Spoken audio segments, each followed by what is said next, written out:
ఆలాలి రాగాలలో నువ్వుయలవుగా. ఇప్పుడు నేను పర్సనల్‌గా మీరన్నట్టు నాకు అన్నం ఉండాలి. ఒక పూటన్న. మధ్యాహ్నం పూట ఏదో పూట అన్నం ఉండాలి నాకు. లేదంటే నాకు నిద్రలో కల్లా వస్తది. నేను పొద్దున్న లేసి మళ్ళీ అన్నం వండుకొని తింటాను. నేను నేను జెన్యూన్‌గా ఇప్పుడు ఈ రోజు రేపని ఎప్పుడైనా నాకు అంతే. ఇప్పుడు కంటిన్యూస్ 2 రోజులు అన్నం తినలేదు గాని నాకు కలలు వస్తాయి. పొద్దున్న లేసి అన్నం, చట్నీ యేసుకొని తినకపోతే నాకు నిద్ర పట్టదు మళ్ళీ. కానీ మిల్లెట్స్ కూడా తినాలి, జోవార్ తినాలి, కీనువాలు తినాలి, రాగులు తినాలి. సో, రాగులతోటి ఏం చేస్తానంటే జావ చేసుకొని తాగుతాను. రాగి జావ చేసుకుంటాను. నట్స్ అండ్ సీడ్స్ సోక్ చేసుకోవడమో, రోస్ట్ చేసుకోవడమో చేసుకుంటాను. అవి తింటాను. సో, నాకక్కడ హ్యాపీగా మంచిగా నా సింపుల్ బ్రేక్‌ఫాస్ట్ అయిపోతది. సూపర్‌గా. అదే సమ్మర్‌లో అయితే సేమ్ అదే రాగి జావలో బటర్ మిల్క్ యేసుకుంటాను. ఇది అయిపోయిందా? ఈ జొన్నలతోటి కుదిరితే జోవార్ రోటీ. లేదు అంత ఓపిక లేదు, అంత టైం లేదు. జొన్నతోటి కూడా ఇవే యేసేస్తాను నేను. దోసలు లేకపోతే జావా ఇవి. మీరన్నట్టు మిల్లెట్స్ తోటి అస్సలు ఇష్టం ఉండదు నాకు. మిల్లెట్స్ మీరన్నట్టు నేను అసలు పెట్టుకొని నేను తినలేను. నా వల్ల కాదు. నేను ప్రయత్నం చేశాను. నా వల్ల కాలేదు. ఇంకా అట్లా నేను టేస్ట్‌కి కాంప్రమైజ్ అవ్వను. మీరు టేస్ట్‌కి కాంప్రమైజ్ అయ్యారనుకోండి స్వప్న గారు, 4 రోజులు బలవంతంగా తినగలుగుతారు. 5దో రోజు మీరు తినలేరు. విరక్తి పుడుతది. ఎప్పుడైతే బాగా కోపంలో అసలు ఇష్టం లేకుండా తింటున్నారో అది మన ఫుడ్ బాడీకి పడను కూడా పడదు. అంతే కదా. సో, అందుకని ఇష్టంగా తినాలి. కానీ రావాలి. సో, దోసలు, ఇడ్లీలు యేసుకుంటాను. ఇప్పుడు అన్నం తినేటప్పుడు సాహితీ మామూలుగా నీళ్లు తాగాలా, తాగకూడదా, కొంచెం తాగాలా? ముందు, అవసరం ఉంటే మధ్యలో, తాగుతాం. లాస్ట్‌లో. వార్మ్ వాటర్ సిప్ చేస్తే మంచిది. మీకు ఒకవేళ అట్లా తాగాలి అని అనిపిస్తది, కొంతమంది తాగుతుంటారు. వార్మ్ వాటర్ సిప్ చేయడం బెటర్ కంపారిటివ్‌లీ. లేదు అంటే అన్నం తినేటప్పుడు తాగండి. అన్నం తిన్నాక ఒక అర్ధగంట, అన్నం తినే ముందు ఒక అర్ధగంట గ్యాప్ ఇవ్వమంటాం. ఓకే. ఇప్పుడు నేను 5 ఫుడ్ గ్రూప్స్ గురించి చెప్తా. వాటిని ఆయుర్వేదిక్ డైట్‌లో ఫండమెంటల్ ప్రిన్సిపల్స్ అంటే కొన్ని తేడాలు ఉంటాయి బాడీ టైప్‌ని బట్టి, వాళ్ళకుండే కండిషన్స్ బట్టి. బట్ ఒక అప్రోచ్ పరంగా అడుగుతున్నాను. మీరు ఆల్రెడీ కార్బోహైడ్రేట్స్ గురించి చెప్పారు. తప్పకుండా కార్బ్స్ ఉండాలి, అన్నం ఉన్నా కూడా మంచిదే అని చెప్పారు. క్వాంటిటీ అంతే. క్వాంటిటీ తగ్గించాలి. సో ఒక ఉజ్జాయింపుగా క్వాంటిటీ ఇస్తే ఒక అడల్ట్ మీల్‌కి ఇంత ఉంటుందా? ఒక కటోర వేసుకోండి. ఒక 120 గ్రాములు. 120 గ్రాముల నుంచి 150 హెవీ బిల్డర్ అంటే 180 గ్రాములు. దట్స్ ఫర్ ద హోల్ డేనా లేకపోతే ఒక పూట? ఒక పూటకి అంత తినొచ్చు. 120 గ్రాములు అంటే ఇంతే వస్తుంది స్వప్న గారు. కాకపోతే ఎక్కువ కూరలు తింటాం, బటర్ మిల్క్ తింటాం కాబట్టి కడుపు నిండిపోతుంది. మనకు అనిపిస్తుంది కానీ కడుపు నిండిపోతుంది. 120 గ్రాములు అంటే కుక్టా అని అడిగారు ఎవరో. అమ్మో, ఈ వచ్చి డైట్ల పేరుతో ఇంత ఫుడ్ పెడుతుంది అనుకుంటే స్వప్న గారు. అదే కాబట్టి వండిన అన్నం 120 గ్రాములు అంటే నీళ్లతో పాటు దాని వెయిట్ ఇంత ఉండాలి. 120 గ్రాములు అంతే. ఒక కటోర వస్తుంది అనుకోండి. అదే ప్రోటీన్ అండ్ ఎగ్స్ చాలా ఇప్పుడు యూనివర్సల్ ఫుడ్ అయిపోయింది. దాన్ని హెవీగా నాన్ కాంట్రవర్షియల్ ప్రోటీన్ సోర్స్ గా ప్రమోట్ చేస్తున్నాం. Is it really so good? Eggs చాలా మంచిదా? ఎగ్స్ యూజువల్ గా మంచి. ఎగ్స్ ని హోల్ ఫుడ్ లాగే కన్సిడర్ చేస్తాం. ఇప్పుడు ఆయుర్వేదంలో కూడా మీరు కంప్లీట్ నాన్ వెజ్ తినకూడదు అని ఏం చెప్పదు. ఆయుర్వేద కూడా మనకి నాన్ వెజ్ థింగ్ ఏంటంటే స్వప్న గారు, ఇక్కడ మనం ఒక బాగా మర్చిపోతున్నాం. ఈ బాడీ టైప్స్ అన్ని కూడా పక్కన పెట్టేద్దాం. మీరు అన్నట్టు క్వాలిటీ ఆఫ్ ప్రోటీన్ గురించి ఎందుకు పట్టించుకోవట్లేము? ఇప్పుడు మొన్న జరిగింది. ఇప్పుడు ఈ 2-3 రోజుల నుంచి హడావిడి నడుస్తుంది. మీరు చూసారో లేదో ఎగ్స్ లో. అవును, అదేదో క్యాన్సర్ కాజింగ్ కార్సినోజెనిక్స్ ఉంటున్నాయని మొన్న వచ్చింది. అది మోతాదుకి. కానీ FSSAI సర్టిఫికేషన్ ఇప్పుడు నేను అంటే ఏమనుకుంటారో కానీ ఎవరికైనా వస్తుంది. మీరు నేను ఫుడ్ బ్రాండ్ స్టార్ట్ చేద్దాం ఈ రోజు రేపటి వరకు మనకి 4-10 రోజుల్లో వస్తుంది. FSSAI అనేది రెగ్యులేషన్స్ ఇన్ ఇండియా. నేను ఊరికే స్టూడెంట్స్కి ఒక మాట చెప్తా ఉంటాను. మన దగ్గర మన గురించి ఎవ్వరూ ఆలోచించరు. మీ గురించి మీరే ఆలోచించుకోవాలి. కానీ ఆ సర్టిఫికేషన్ ఎట్లా వచ్చిందని అడుగుతున్నాను. ఒకవేళ అది కార్సినోజెనిక్ అంటే వస్తాయి. FSSAI నుంచి మీకు సర్టిఫికేషన్స్ చాలా ఈజీగా వస్తాయి. ఇప్పుడు నాకు ఒకటి చెప్పండి. ఆర్గానిక్ ఫుడ్స్ అని చాలా మంది అమ్ముతున్నారు. లెఫ్ట్ అండ్ రైట్ ఆర్గానిక్ అని అమ్ముతున్నారు. ఆర్గానిక్ అన్నదానికి మీ దగ్గర ప్రూఫ్ ఏది? FSSAI okay. ఆర్గానిక్ అనే దానికి ప్రూఫ్ ఏది? ఆర్గానిక్ అంటే ఏంటి? అసలు మందు లేకపోవడం కాదు. ఆ భూమి నుంచి కూడా ఉంటుంది, ఆ సాయిల్ నుంచి కూడా ఉంటుంది. మీరు ఇప్పటిదాకా ఫుల్ మందులు వేసి పెంచారు. అది తీసేసిన తర్వాత సేమ్ అదే సాయిల్లో వేరే వచ్చి అన్ని వేరే కొత్త మొలకలు పెట్టారు. ఇప్పుడు అది ఆర్గానిక్ కింద రాదు. అండ్ ఇంకొకటి, ఇక్కడ ఈ ఎకరం నాకు ఆర్గానిక్ అనుకుంటున్నాను, ఆ పక్కన ఎకరంలో ఇంకేవో పెట్టాను. ఫుల్ మందులు వేస్తున్నాను ఈ పక్కనే. ఇప్పుడు దీనికి వేస్తలేను అని అనరాదు నేను. ఇప్పుడు ఇది ఆర్గానిక్ అవ్వదు. మరి ఎవరన్నా ఆర్గానిక్ అని అమ్ముతున్నారు. అది ఎంతవరకు ఆర్గానిక్ మనకు తెలుసా? ఏదో నమ్మడమే తప్ప ఆర్గానిక్ అనేది దానికి ఆన్సర్ ఏది?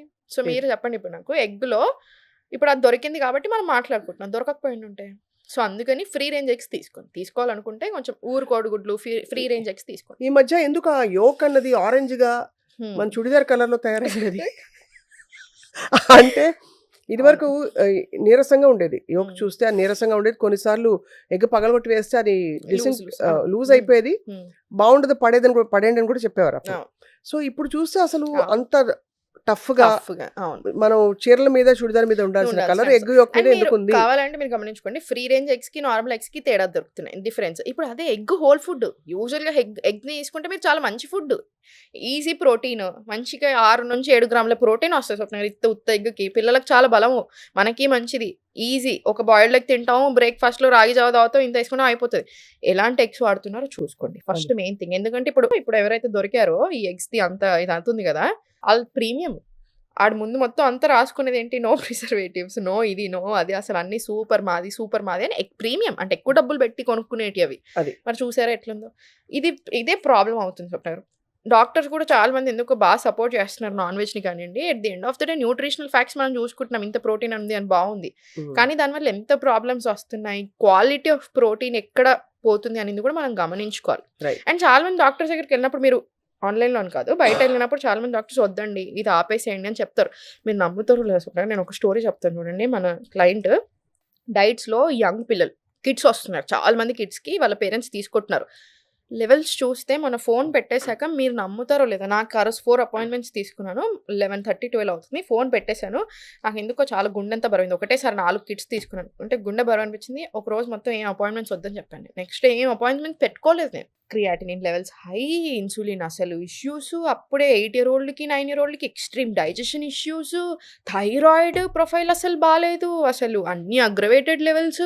ఇంత చిన్న కిడ్కి 8 year oldకి ఎందుకు, 8-9 year oldకి గర్ల్స్ బాయ్స్ అందరికీ ఇంత బాధ అనిపించింది నాకు.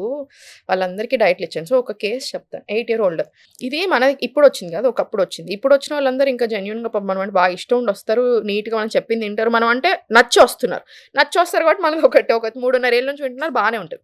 8 year old కిడ్ అంట, లావు ఉంది అమ్మాయి, బ్లోటెడ్ ఉంది. లావు కంటే ఎక్కువ బ్లోటింగ్ తెలిసిపోతుంది మనకు, ఒక ఫేస్ కానీ బాడీ కానీ చూడగానే బ్లోటింగ్, అది లావ్ ఒరిజినల్ ఫ్యాట్ అని ఆమె చెప్తుంది చాలా ప్రౌడ్గా. ఎవ్రీ పూట ఎవ్రీడే నాన్ వెజ్ తీసుకొని, మా అమ్మాయి అసలు తినదండి, ఎక్కడికి వెళ్ళినా సరే కంపల్సరీ మేము నాన్ వెజ్ పెట్టాల్సిందే, చికెన్ మటన్ లేకపోతే అసలు తినదు. సరే మీరు చికెన్ పెడుతున్నారు అమ్మాయికి, నేను కాదను. ప్రోటీన్ పెడుతున్నారు బాగుంది, కార్బ్స్ పెడుతున్నారు బాగుంది, ఫైబర్ ఏది మరి ఎట్లా అరుగుతుంది? అది ప్రోటీన్ తప్పు కాదు, సరే పెట్టుకుంటున్నారు ఓకే, ఫైబర్ ఏది? 0 ఫైబర్. ఎందుకంటే పిల్లలు తినరు, ఓన్లీ వాళ్ళకి చికెన్ రైస్ లేదా మటన్ రైస్ 3 పూటలు. ఆ అమ్మాయికి extreme digestion issues. Doctor 4 years ఉన్నప్పటి నుంచే చెప్తున్నాడంట, 4 year అప్పటి నుంచి, వద్దమ్మా ఆపమ్మా, ఫైబర్ పెట్టమ్మా, కూరగాయలు భోజనం పెట్టండి, అసలు నాన్ వెజ్ కంప్లీట్ మానేసేయండి అని. వాళ్ళు వినట్లా, ప్రౌడ్గా ఫీల్ అవుతున్నారు. ఏమని, ఇప్పుడు కింద నుంచి మోషన్ తీయాలి, రావట్లేదు మోషన్, కింద నుంచి తీయాల్సిన పరిస్థితి. చాలా ఎక్స్ట్రీమ్ ఇష్యూస్. ఇప్పటి నుంచే డాక్టర్ల చుట్టూ తిరగడాలు, మందులు తీసుకోవడాలు. సో మనం ప్రౌడ్ అని చేస్తున్న విషయం ఇక్కడ తప్పు జరుగుతుందా లేదా, చాలా తప్పు. అది నాకు బాధ అనిపిస్తుంది. సో ప్రోటీన్ తప్పు అనను, నాన్ వెజ్ నేను తప్పనను. క్వాలిటీ ఆఫ్ ప్రోటీన్ చూసుకోకుండా మనకి కానీ మన పిల్లలు కానీ ఎవ్రీడే బేసిస్ మీద 3 పూటలు తినడం మాత్రం తప్పంట. యా, ఇక నెక్స్ట్ అందరికీ చాలా హెల్దీ అని చెప్పే food group vegetables and fruits. Source చాలా ఇంపార్టెంట్, ఆర్గానికా కాదని. ఫ్రూట్స్ ఎన్ని తినచ్చు, వెజిటబుల్స్ ఎప్పుడు నేను అడ్డు చెప్పి చూడలేదు ఎవరు. ఆయుర్వేదిక్ డైట్ లో ఫ్రూట్స్ మీరు ఎంత వరకు ఎంకరేజ్ చేస్తారు?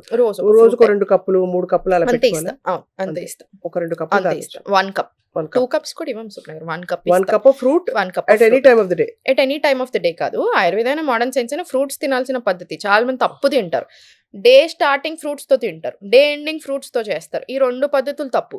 ప్లేట్లో బ్రేక్ఫాస్ట్లో ఎస్పెషల్లీ ఇంత ఫ్రూట్స్ పెట్టుకుంటారు, ఇంత స్పైసీ ఫుడ్, సోర్ ఫుడ్ అంటే ఈ సేవరీ ఫుడ్ ఉంటుంది, ఇక్కడ ఇవి పెట్టుకుంటారు. ఫస్ట్ ఫ్రూట్స్తో స్టార్ట్ చేస్తున్నా నేను కూడా అనుకుంటారు. ఎప్పుడైనా సరే కాంబినేషన్ ఈ మోడర్న్ సైన్స్ కూడా ఫ్రూట్స్ అండ్ ఈ స్పైసీ ఫుడ్ కాంబినేషన్ మంచిది కాదు. అసలు మనం తీసుకునే నార్మల్ మీల్స్ తోటి ఫ్రూట్స్ తీసుకోకూడదు. ఫ్రూట్ నుంచి మీకు కంప్లీట్ బెనిఫిట్ రావాలంటే మీల్కి మధ్యలో తినాలి. ఫర్ ఎగ్జాంపుల్ మీరు పొద్దున బ్రేక్ఫాస్ట్ చేశారు, మధ్యాహ్నం లంచ్ చేశారు, ఆ మధ్యలో ఫ్రూట్, మధ్యాహ్నం లంచ్ డిన్నర్, ఆ మధ్యలో ఒక ఫ్రూట్, అట్లా తినాలి. అప్పుడు మీకు ఫ్రూట్ నుంచి కంప్లీట్ బెనిఫిట్స్ వస్తే అన్నెసెసరీ స్పైక్ అవ్వకుండా ఉంటుంది. బాగా స్పైక్ ఇష్యూస్ వస్తున్నాయి కదా ఈ మధ్య. More than 100 million registered cases ఇప్పుడు డయాబెటీస్ ఇండియాలో. ఎంత? More than 100 million registered cases. అంటే ఊర్లలో పిల్లలకి చాలా మందికి అసలు వాళ్ళకి డయాబెటీస్ ఉందని తెలీదు. అయితే ఒకటి చెప్పండి, ఏ ఫ్రూట్స్ మోర్ డిజైరబుల్? అన్ని తినొచ్చు, berries, apple, vitamin C rich, guava, జామకాయ యాక్చువల్ చాలా మంచిది మనకి, మనం అనుకుంటూ ఉంటాం కానీ జామకాయ చాలా మంచిది, very good fruit. Banana potassium ఉంటుంది కాబట్టి మనకి పీరియడ్స్ ముందు ఇప్పుడు ఆడవాళ్ళకి సంబంధిస్తే 15 days బిఫోర్ నుంచి మీరు తిన్నారనుకోండి మీకు అసలు క్రాంప్సే రావు బనానా తోటి. సో మనకి ఇట్లా రకరకాల అడ్వాంటేజ్ సో అన్ని మనకి తినొచ్చు దొరికే డిపెండింగ్. అందుబాటులో ఉండే సీజనల్ ఫ్రూట్స్ అనేది అన్ని చాలా తినొచ్చు. మంచిది అన్ని సీజనల్ తినొచ్చు. ఫ్రూట్స్ అన్నీ మంచి. ఎందుకంటే చాలా భయపడతా ఉంటారు, అమ్మో అంత స్వీట్ ఉంది నేను తినొచ్చు అని. ఎవరు భయపడాలి? డయాబెటీస్, ప్రీ డయాబెటీస్ ఉంటే భయపడండి. అంతే, లేకపోతే అక్కర్లేదు. లేకపోతే భయపడండి.